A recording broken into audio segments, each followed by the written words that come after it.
está detido. Benito Mussolini, um ditador brutal cuja caminhada violenta para o poder criou o modelo para a ascensão da Alemanha nazista. Para Hitler, Mussolini era uma espécie de ídolo. Ele ajudou a forjar uma aliança maligna que desencadeou mortes e destruição pela Europa, traindo o seu próprio povo. Tinha sangue caindo como se fosse chuva e começaram a atirar para todo lado. Como Benito Mussolini foi de um fascista radical a um parceiro para o terror mundial. A maioria das pessoas da minha geração não entende como, há 70 anos, um pequeno grupo de nazistas conseguiu iniciar uma guerra que matou 60 milhões de pessoas. Eu quero descobrir. E para me ajudar, eu vou usar cartas de baralho. Hoje, são usadas tanto por militares quanto pela polícia para ajudar a identificar os seus alvos. Mas até hoje, ninguém nunca utilizou um baralho para o grupo mais famoso de assassinos da história. Atuando com peritos, eu quero descobrir onde cada um desses nazistas se posiciona na hierarquia do mal. O meu nome é James Ellis e este é Hitler e sua corrente do mal. Hitler viveu à sombra de Mussolini por mais ou menos 11 anos. O que ele aprendeu com Mussolini em termos de ideias para poder assumir o poder? Hitler teria chegado ao poder sem Mussolini. Mas primordialmente, Mussolini era o modelo do que era o fascismo e de como um movimento como o de Hitler podia chegar ao poder. E foi um ditador fascista. Ele foi um ditador muito brutal, que tem muitas atrocidades na conta dele. Sim, e eu acho isso muito importante porque, apesar de não ser nazista, ele era fascista. Guy, por que dois ditadores quiseram atuar juntos e, de fato, interagirem quase como bons amigos? A resposta é simples. É a Realpolitik. Eles precisavam um do outro para poder construir o que virou o eixo. Precisavam criar um tipo de defesa contra o que eles viam como nações decadentes, as democracias. Quando dois machos alfa se encontram, mesmo em parceria, inevitavelmente vai ter algum conflito. E uma pergunta bem interessante é, quem de fato comandava? Considerando que ele não era um nazista, como nós avaliamos a importância dele para esse período da história? Para isso é preciso ir para a Itália.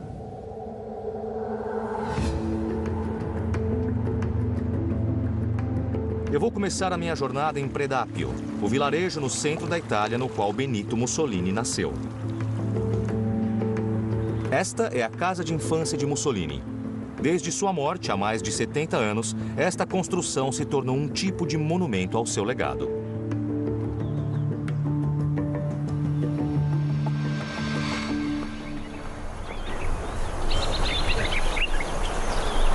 Tchau. Buongiorno. Bom dia. Buongiorno. Bom dia. Buongiorno, bom dia. Eu não consegui não notar vocês fazendo a saudação fascista. É verdade. Nós fizemos mesmo. Nós não somos fascistas. Não. O que vocês acham do Mussolini? Para nós foi bom. Ele fez o melhor possível. Por quê? Explique. Por quê? Por quê? Por que você não gosta dele? Diga-me você o porquê. Explica primeiro por que você não gosta do Mussolini. Por quê? Bom, porque ele foi um ditador fascista que arrastou esse país para a Segunda Guerra Mundial. Nós fomos forçados, de certo modo.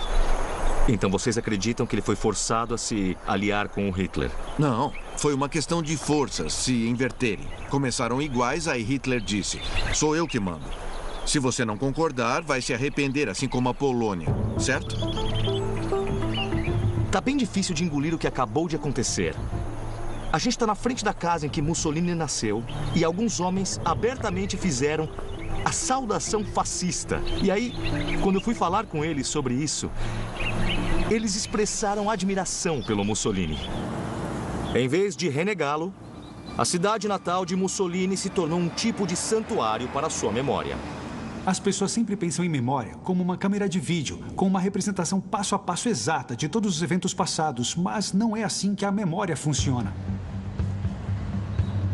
As pessoas têm a tendência de mudar as memórias para adaptá-las à narrativa que elas querem contar.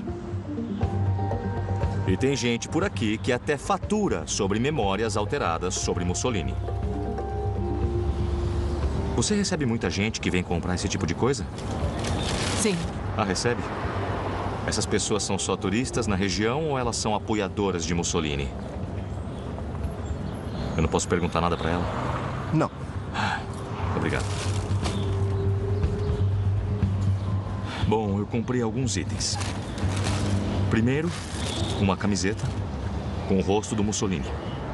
Aqui, eu peguei um macarrão no formato da cabeça do Mussolini. E por último, eu consegui comprar isto. Uma abraçadeira com a suástica. Uma partezinha de mim até entende por que essa loja existe, mas é bem perturbador ver que eles vendem esses produtos nazistas neste lugar.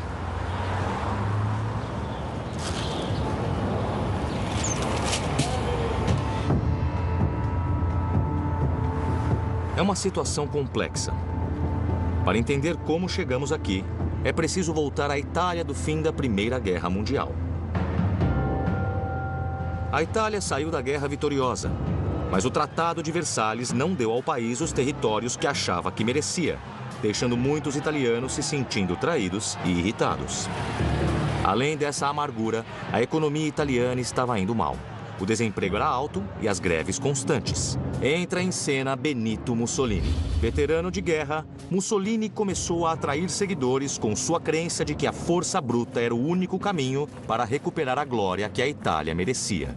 Mussolini via a democracia liberal como degenerada, condenada a falhar e que precisava ser substituída por uma ideologia baseada em qual um líder forte poderia assumir e levar o país para o rumo para o qual ele gostaria. Em março de 1919, Mussolini formou o Fasci Italiani di Combattimento, um grupo paramilitar que abraçava a ideologia fascista. Um fascista é alguém que acredita na supremacia do Estado, que acredita que o nacionalismo é bem mais importante do que os direitos do indivíduo. O novo grupo de Mussolini atraiu muitos veteranos de guerra desempregados. Ele os organizou em esquadrões armados chamados de Camisas Negras e os soltou por Roma. Bom, os Camisas Negras praticavam violência nas ruas e atacavam propriedades e jornais dos socialistas e de outros oponentes políticos. Os Camisas Negras de Mussolini logo cresceram para mais de 150 mil pessoas. Em 1921, o rei italiano Vittor Emanuele III dissolveu o parlamento em meio a crescente violência e caos. Como parte dos blocos antissocialistas nacionais, a Aliança de Combate de Mussolini ganhou 35 assentos nas eleições seguintes, abrindo caminho para mudanças na liderança. Em 1922, Mussolini liderou uma famosa marcha por Roma, em uma tentativa de realmente tomar o poder. Esqueça fazer isso democraticamente. Vamos marchar por Roma e resolver a questão.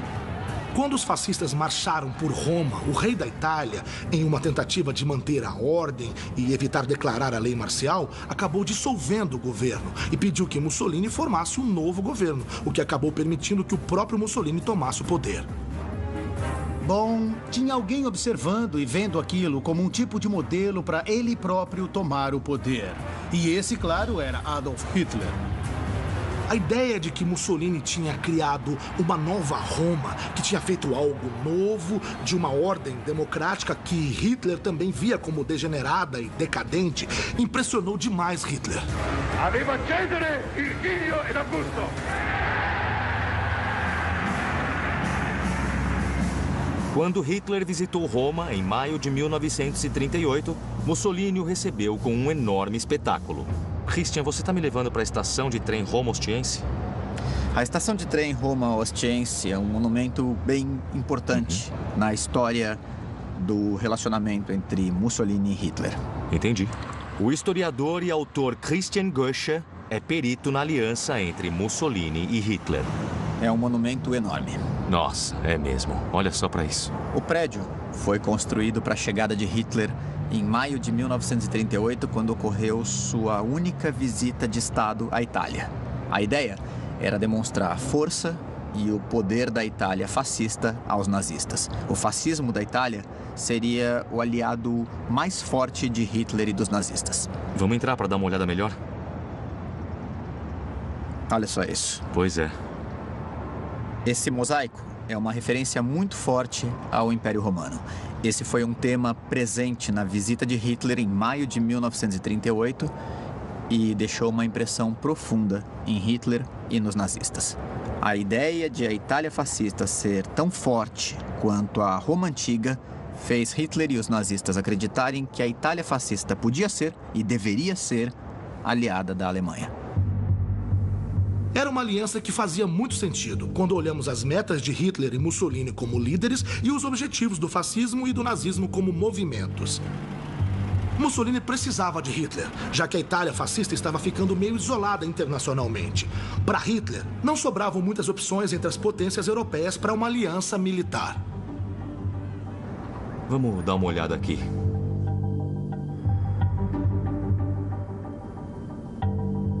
E quais eram as impressões de Hitler sobre Mussolini quando ele veio para cá? Extremamente positivas, porque para Hitler, Mussolini era uma espécie de ídolo. Hitler acreditava que Mussolini, como o primeiro ditador fascista da Europa, era alguém que tinha chegado ao poder com uma estratégia de duas frentes. Primeira, usar a violência política contra oponentes políticos, agredindo, matando, assassinando e torturando oponentes políticos. A segunda parte da estratégia fascista de poder era tentar jogar conforme as regras da política parlamentar. Então quer dizer que Mussolini tinha criado um manual de como chegar ao poder que usava a violência política quando era necessário, mas eles também jogavam conforme as regras. Então foi esse modelo fascista para chegar ao poder que inspirou bastante a ascensão nazista ao poder, que facilitou a chegada nazista ao poder. A aliança entre Mussolini e Hitler traria consequências devastadoras para todo mundo e mudaria as feições da Itália para sempre. Aqui você vê 9 colunas, porque 9 é o número de letras do sobrenome Mussolini. Nossa, ainda dá para ver o nome dele.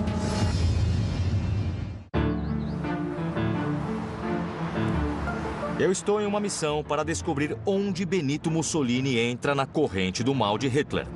Eu vim até Roma para aprender sobre os grandes planos de Mussolini para a Itália, juntamente com o escritor e historiador Christian Goesch. Para onde a gente vai agora? Eu tô te levando agora para o chamado Palácio da Civilização Romana. A construção é um dos legados arquitetônicos mais famosos do fascismo italiano.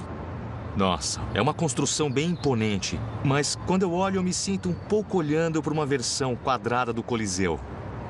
Esse prédio foi parte de um grande plano para se fazer um novo bairro em Roma que seria chamado de Eura.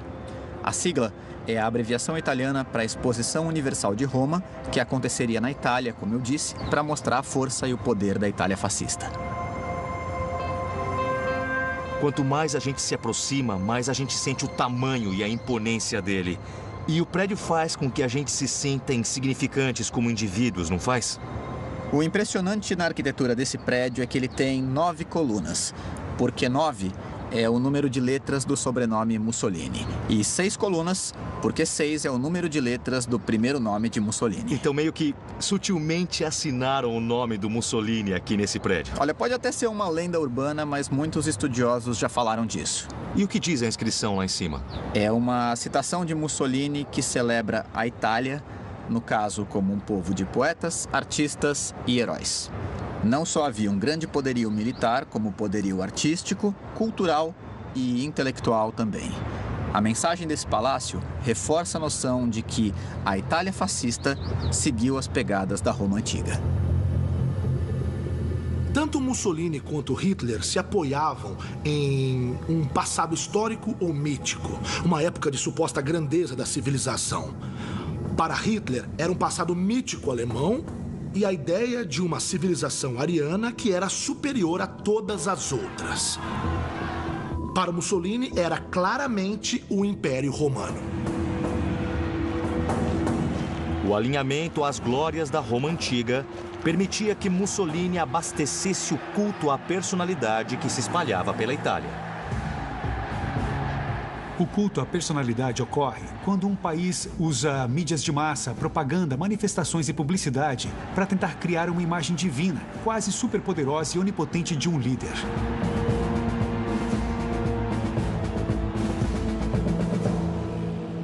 Eu quero saber mais sobre a obsessão de Mussolini pela Roma antiga. Para onde está me levando?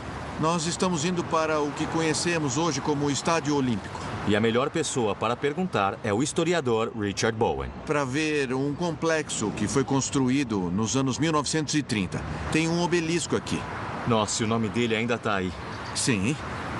Eu acho muito estranho o nome dele estar tão explicitamente à mostra bem nesse obelisco na frente de um prédio em Roma hoje em dia. Sim, é mesmo meio estranho, mas é assim que funciona, sabe? E isso é parte da história da cidade, certo ou errado, mas continua à mostra até hoje.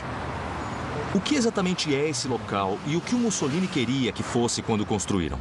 Este é um local que foi tomado por Mussolini e transformado em uma enorme área esportiva. Para demonstrar a importância do regime e também, de uma forma ou de outra, os novos planos de arquitetura que Mussolini tinha para Roma. Fazer avenidas bem grandes e criar novos projetos de arquitetura que, de alguma maneira, evocavam o passado da Roma Antiga, mas que, ao mesmo tempo, tinham uma aparência moderna também. Eu notei que tem alguns símbolos fascistas ao redor. Tem muitos símbolos fascistas aqui. Tem um M de Mussolini intercalado com sinais fascistas aqui. E ali também tem um mapa de Roma, para trazerem partes da Roma Antiga, a qual a Itália moderna estaria evocando. Dá para ver a águia fascista ali. Então muitos dos símbolos fascistas foram resgatados para cá da época da Roma Antiga. Até o próprio brasão fascista é algo vindo do período da Roma Antiga. Sim. É literalmente uma junção, trazendo a ideia de que o fascismo seria um grupo de pessoas unificado e trabalhando em conjunto.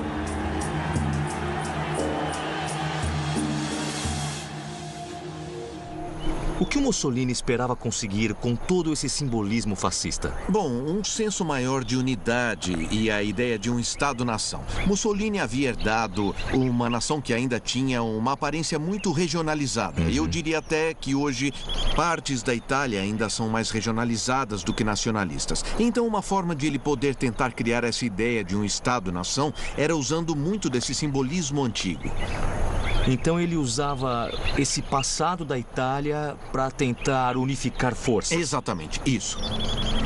Eu acho incrível que milhares de pessoas venham para cá para assistir jogos de futebol e também outros grandes eventos esportivos e caminhem por cima de todas essas imagens fascistas que o Mussolini colocou aqui.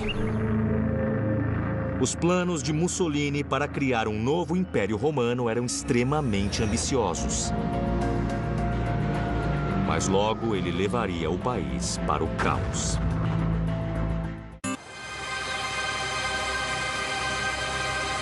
Na minha missão para descobrir onde Benito Mussolini entra na corrente do mal de Hitler, eu vim explorar a casa de Mussolini em Roma. Estamos saindo do térreo e indo para debaixo da casa? Isso, a gente está indo pro porão da casa. E esse abrigo foi construído para o próprio Mussolini. Francesca Paino é uma guia da organização Roma Subterrânea. Esse aqui era um abrigo antiaéreo, que foi preparado em 1941. Caramba! Este cômodo fica bem abaixo da sala de dança da casa principal. E por que ele mandou construir esse abrigo? Porque o Mussolini e a família dele moravam aqui na Vila Torlonia, lá na residência principal chamada Casino Nobile. Este abrigo subterrâneo foi projetado para permitir que Mussolini continuasse governando de Roma após a guerra explodir na Europa. Em setembro de 1939, a invasão de Hitler à Polônia deu início à Segunda Guerra Mundial. Poucos meses antes, Hitler e Mussolini haviam assinado o Pacto de Aço, um acordo mútuo para apoiarem um ao outro em tempos de conflito. A guerra tinha começado, mas quem iria participar? De acordo com o Pacto de Aço, Mussolini. E o que ele fez? Nada. Hitler ficou furioso, mas Mussolini tinha seus motivos. Foi porque o exército dele estava totalmente desfalcado. Eles não tinham armas e nem equipamentos suficientes. Ele via de forma realista e também inteligente que, caso ele declarasse guerra, não teria muito o que fazer. Porém, com menos de um ano de guerra, os exércitos de Hitler estavam varrendo a Europa e Mussolini reconsiderou sua decisão de se abster. Em maio de 1940, Hitler conseguia incrível sucesso. Estava tomando os Países Baixos, estava chegando na França e Mussolini pensou, calma lá, eu quero participar dessa ação, eu quero minha fatia do bolo. Se eu me juntar a Hitler, posso ganhar vários territórios no sul da França e quem sabe onde mais.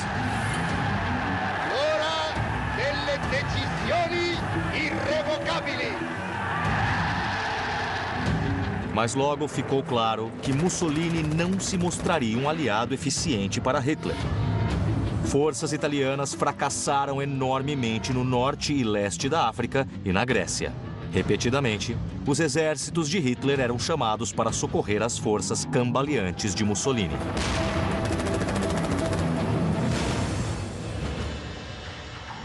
O que mais tem nesse abrigo? Por exemplo, me fala das características ou com que está equipado. Primeiramente, portas antigases. Aqui tem uma porta antigases. E normalmente usavam em duplas, então tem outra porta antigases lá do outro lado. Sendo que essas portas abriam para os dois lados. Essa era a melhor maneira de evitar que os gases entrassem no local.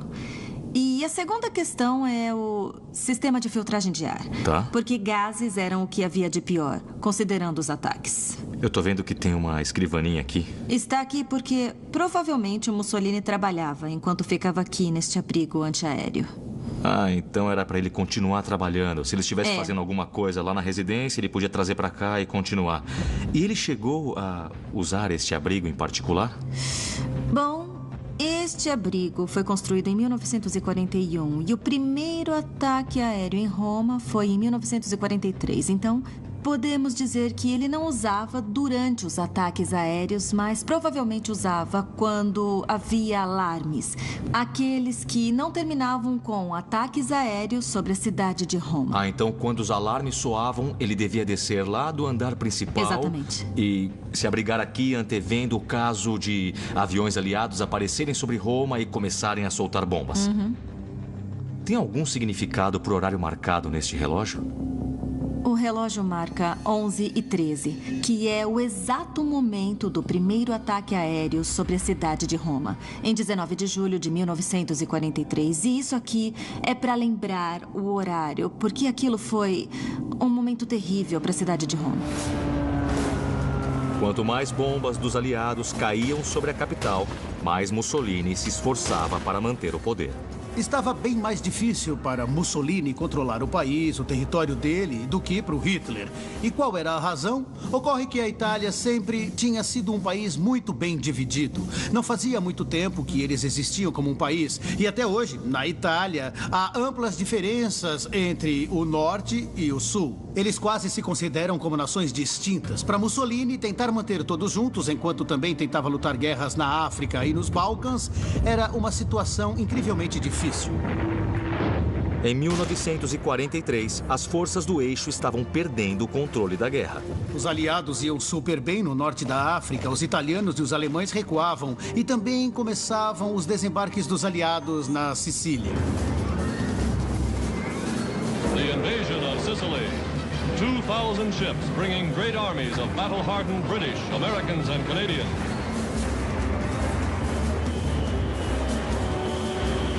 De repente, os aliados estavam no solo italiano do eixo. Foi um grande momento na guerra.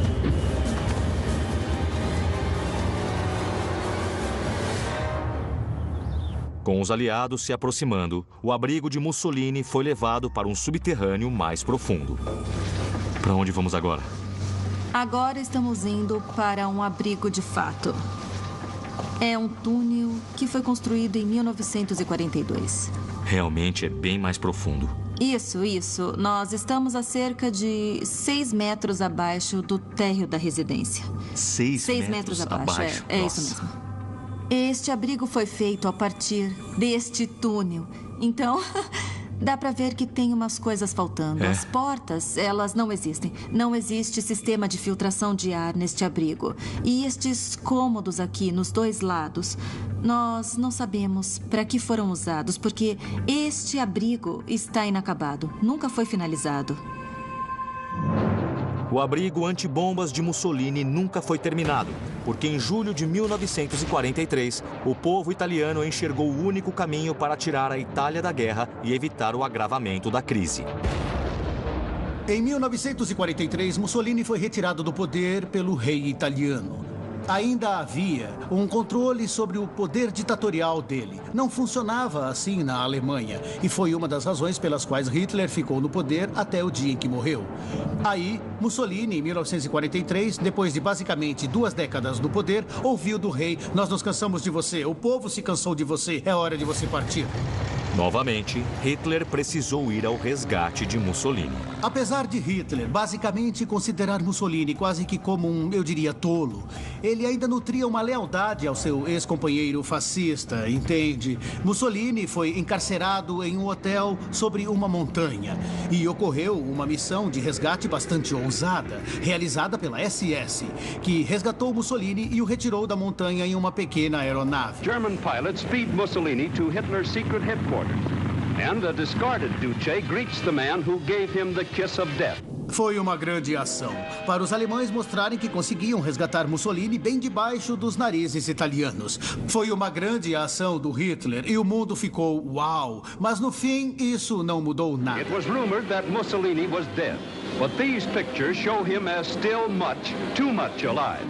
Mussolini, então, foi colocado no norte da Itália, controlado pelos alemães. Ele tinha se tornado meio que um ditador fantoche. Era só mais um desses líderes fascistas notórios que não tinham mais nenhum poder real. O resgate salvou Mussolini, mas atirou a Itália no caos. O rei e os líderes militares fugiram para o sul. Os alemães marcharam e tomaram Roma. Após isso, a opressão nazista na Itália foi cruel. Mas em 23 de março de 1944, o povo italiano revidou. O Führer queria que cada soldado alemão garantisse que 50 italianos fossem mortos. Teve uma tremenda... 50? 50.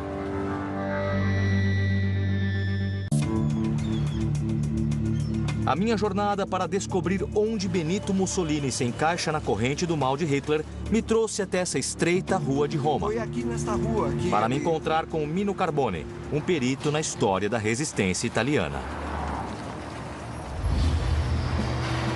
Em setembro de 1943, os nazistas haviam iniciado uma ocupação opressiva de Roma. Foi uma ocupação nazista bem brutal. Foi muito brutal. Toque de recolher, era impossível conseguir alimento, tinha comércio ilegal. Um pedaço de manteiga custava 10 mil a mais do que o preço normal. Nossa. Então foi terrível. Foi uma situação lamentável. Os nazistas foram terríveis. Tinha muitos italianos que não se importavam de ter soldados alemães olhando para onde eles iam pelas ruas italianas em Roma. Em 23 de março de 1944, os italianos revidaram. O que aconteceu aqui? Queriam dar ao povo romano meio que um choque de realidade. Por favor, acordem, vamos ajudar os aliados. Podemos nos livrar dos nazistas. Um grupo feito de estudantes decidiu atacar um grupo que era formado por 156 soldados. Aí eles planejaram uma bomba que foi terrível. Foram cerca de 18 quilos de TNT. Imagine, havia 156 soldados marchando. Eles subiram a rua. E assim que chegaram no Palazzo Titone, veio aquela explosão. Uma das mais fortes de todas. Tudo nos arredores tremeu. Foi realmente muito grande. E as primeiras filas foram totalmente decapitadas. Foi uma força tremenda. Tinha sangue caindo como se fosse chuva. Nossa. E as filas de trás, assustadas, começaram a atirar para todo lado porque achavam que havia bombas vindo de cima. Ninguém entendia nada ali. Dá para ver as marcas de bala na parede. Ninguém entendia de onde a bomba tinha vindo. E 32 deles morreram na hora. Claro que quando Hitler soube daquilo, ele ficou totalmente louco. Só essa palavra já descreve. Aí o Führer queria que cada soldado alemão garantisse que 50 italianos fossem mortos. Teve uma tremenda... 50. Então, para cada alemão, 50 italianos. No fim, Hitler foi dissuadido simplesmente por ser uma situação impraticável. A Gestapo local recebeu ordens para passar pelas prisões romanas e então retirar quem achasse para executar e oferecer uma represália que então seria realizada como uma razão de 10-1. Eles foram nas cadeias e pegaram diversos homens jovens, muitos dos quais presos por crimes bastante pequenos, alguns ladrões e assaltantes, e os levaram para as cavernas de Ardeatine.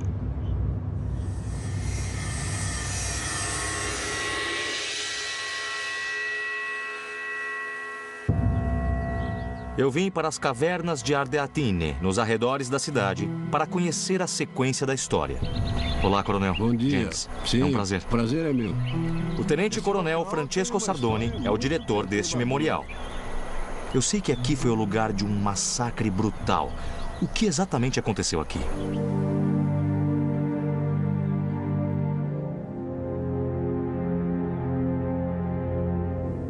As vítimas chegaram na praça em grupos de 5, junto com 5 SS ao lado. Foram trazidas para este local e forçadas a entrar na caverna. Eles foram forçados a se ajoelhar e cada alemão acertou o detento mais próximo dele com 2 tiros de pistola, um na nuca e outro no rosto, para garantir que estavam mortos. Eles foram deixados no mesmo local em que tinham sido mortos. A situação chegou ao ponto de os detentos seguintes, que foram levados para dentro, se depararem com uma pilha de cadáveres, todos amontoados um em cima do outro. E tinham que escalar essa pilha e ajoelhar sobre os corpos dos amigos. Encontrar eles mortos daquele jeito era psicologicamente devastador.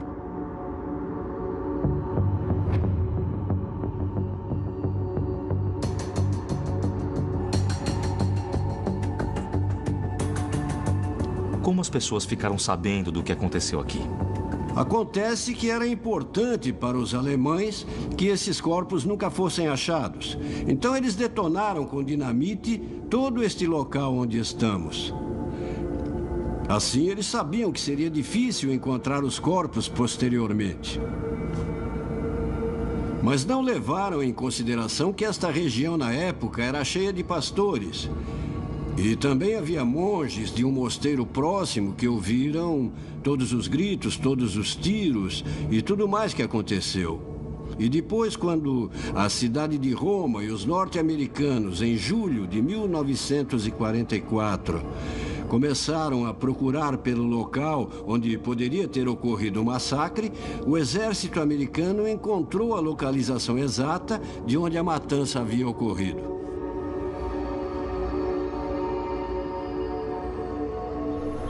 Como as pessoas reagiram? Foi uma coisa horrenda saber sobre o massacre e digerir tudo aquilo. O povo italiano desejava de maneira bem forte, especialmente as famílias das vítimas, desejavam muito que se construísse neste local um memorial em homenagem às 335 pessoas que foram assassinadas aqui. O povo de Roma vê como um símbolo da resistência naquela época, um símbolo daquele grito por liberdade.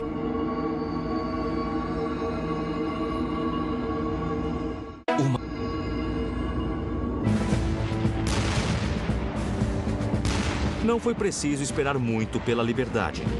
3 meses após o massacre, em junho de 1944, as forças aliadas entraram na cidade. With the Germans in headlong retreat, Yanks of the Fifth Army enter Rome in triumph. The liberators were acclaimed with ecstatic fervor. Rome is the first great capital to be freed from the enemy.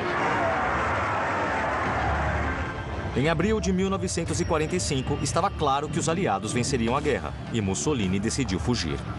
Mussolini, com a amante Clara Petacci, queria fugir para a Suíça. Ele achava que talvez estivesse seguro lá. Mas quando estava no vilarejo Dongo, perto do lago de Como, acabou que foi capturado por combatentes italianos. E não acabou bem para Mussolini e Clara Petacci, porque morreram a tiros. Dead in the streets of Milan lies the body of Benito Mussolini, first of the dictators and the first to go. O corpo dele foi levado para Milão com o da Clara Petacci e foi pendurado de cabeça para baixo em um posto de gasolina.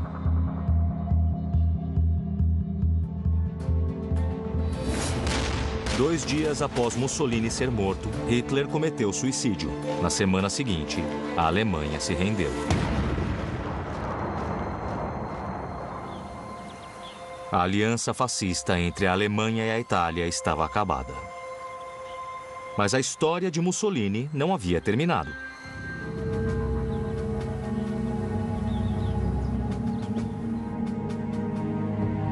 Meu Deus, isso é muito medonho.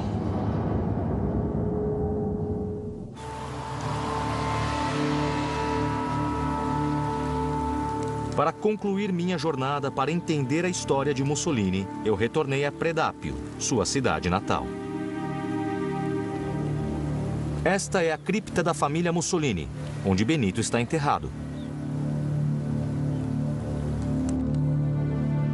Como muitos lugares na cidade, esta cripta se tornou um local de peregrinação.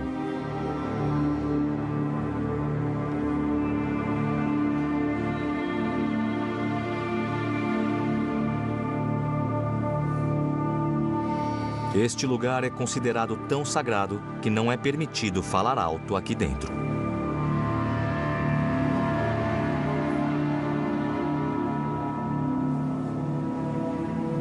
O que é bastante curioso é que Mussolini é venerado e celebrado na Itália de um modo que Hitler realmente não é na Alemanha. Por que isso?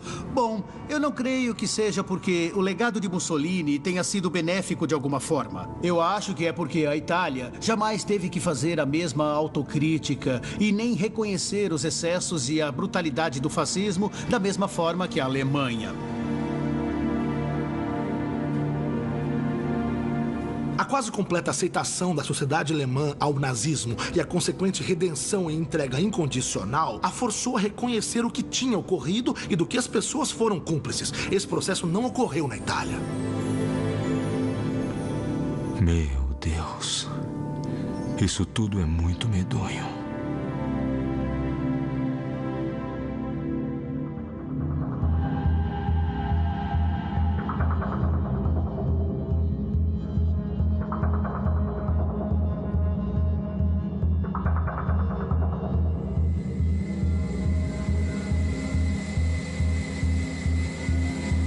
Nem todo mundo aqui é tão a favor de Mussolini. Alguns trabalham arduamente para mudar o modo como ele é lembrado. Você ganhou um prêmio pela sua atuação antifascista. Sim. Incluindo Giorgio Frassinetti, o prefeito. Esta pequena placa é bem importante porque representa a contradição que é Predápio. E esta é a casa em que Mussolini morou, o líder do fascismo. E hoje quem mora aqui é o prefeito de Predápio, que recebeu um prêmio do governo austríaco como antifascista do ano em 2016.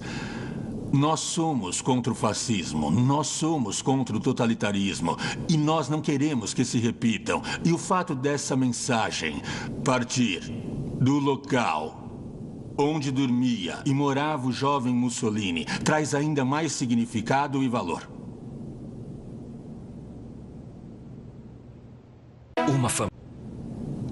Este aqui é um local muito importante para Predápio. É a Câmara Municipal da cidade. Dá para ver que os símbolos fascistas foram raspados das cadeiras. Então essas cadeiras contam duas histórias. A primeira história é de quem colocou o símbolo fascista em todas essas cadeiras. A segunda história é dos que o removeram. E por que para você é tão importante compreender o que houve aqui neste lugar? Nós não podemos permitir que acabem retornando o totalitarismo, o fascismo e o nacionalismo.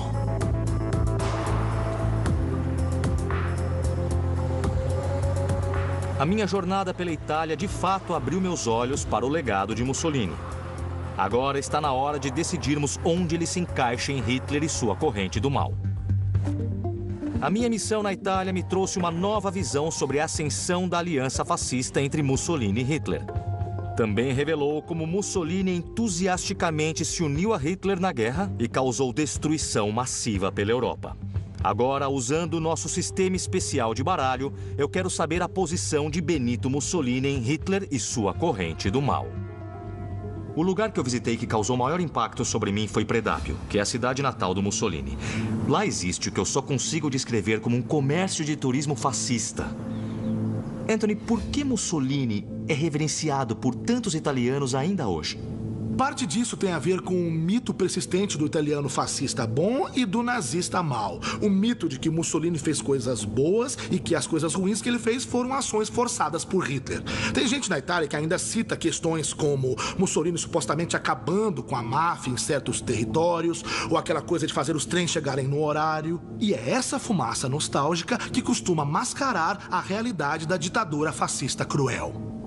Eu concordo, Anthony. Honestamente, é bem perturbador o Mussolini ainda ser venerado na Itália hoje. Acho que isso diz muito sobre a natureza fragmentada da política italiana e da sociedade italiana. E nós pensamos na Itália como um país sólido, com um formato de bota. Mas, na verdade, o Norte e o Sul são quase países totalmente distintos. E acho que o que Mussolini representa para muitos italianos é um tipo de união dessa nação perturbada.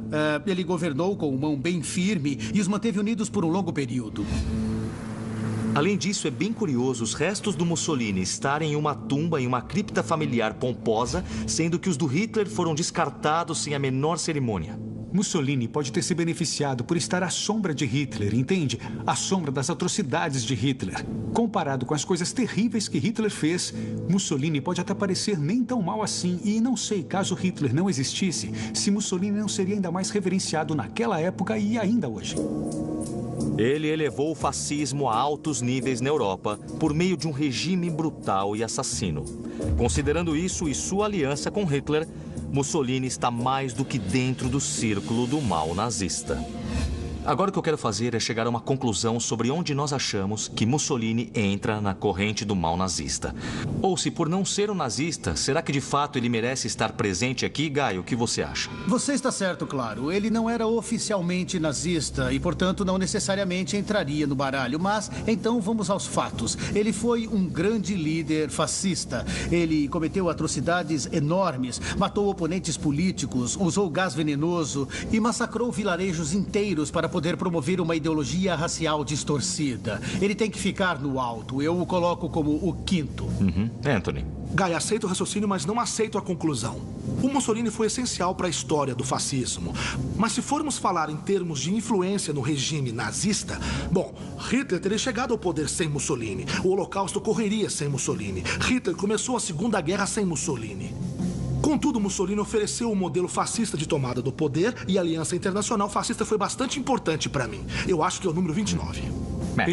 Eu concordo muito com o Anthony. Acho que se formos ranqueá-lo em uma corrente do mal geral, eu poria bem para cima. Talvez que nem o Guy. Mas em termos da posição na corrente do mal de Hitler, ele não me parece uma figura essencial para o regime. Eu vou para um lado parecido. Para mim, ele é o 30. Interessante, vocês dois estão em sintonia aqui, mas, Guy, a sua opinião é bem diferente.